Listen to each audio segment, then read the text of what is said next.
Chapter 42, The Tale of Despereaux, The Rest of the Thread. The threadmaster was sitting atop his spool of thread, swinging his tail back and forth and eating a piece of celery. "Well, look here," he said when he saw Despereaux. "Would you just look at that?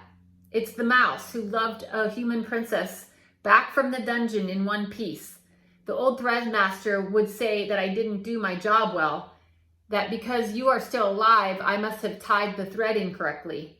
But it is not so. And how do I know it's not so?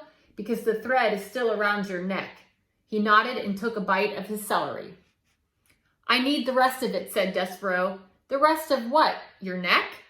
"The rest of the thread." "Well, I can't just hand it over to any old mouse," said the threadmaster. "They say red thread is special, sacred. Though I myself, after having spent so much time with it, know it for what it is." "What is that?" said Despereaux. "Thread," said the threadmaster. He shrugged and took another loud bite of his celery. "Nothing more, nothing less. But I pretend, friend, I pretend. And what, may I ask, do you intend to do with the thread?" "Save the princess." "Ah, yes, the princess, the beautiful princess. That's how this whole story started, isn't it?" "I have to save her. There is no one but me to do it." "It seems to be that way with most things. No one to do the really disagreeable jobs except oneself. And how exactly will you use a spool of thread to save the princess?"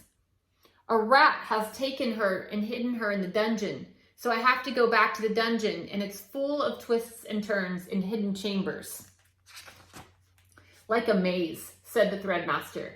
"Yes, like a maze, and I have to find my way to her, wherever she is hidden, and then I have to lead her back out again, and the only way to do that is with the thread."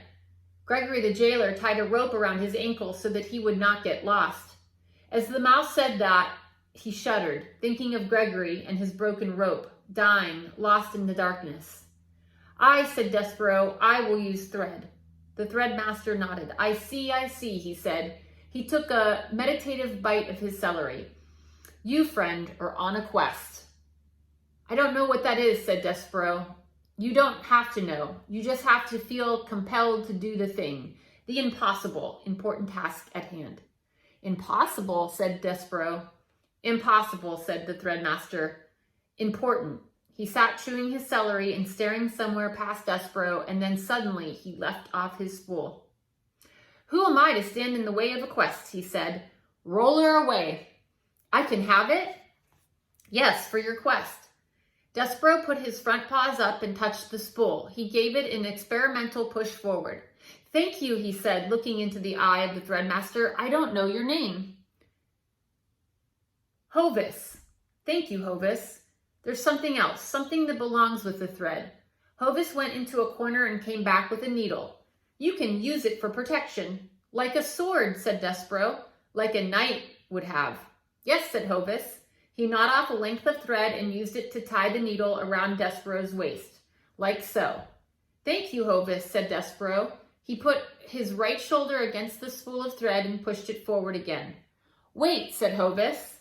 He stood up on his hind legs, putting his paws on Despereaux's shoulders, and leaned in close to him.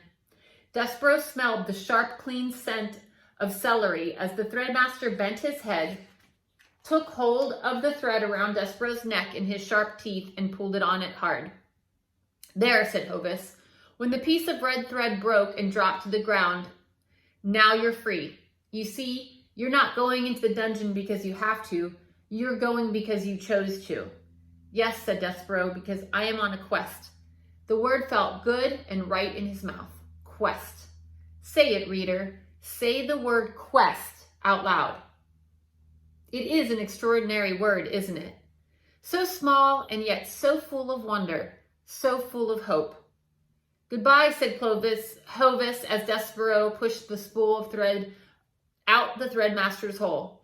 "I have never known a mouse who has made it out of the dungeon only to go back to it again. Goodbye, friend.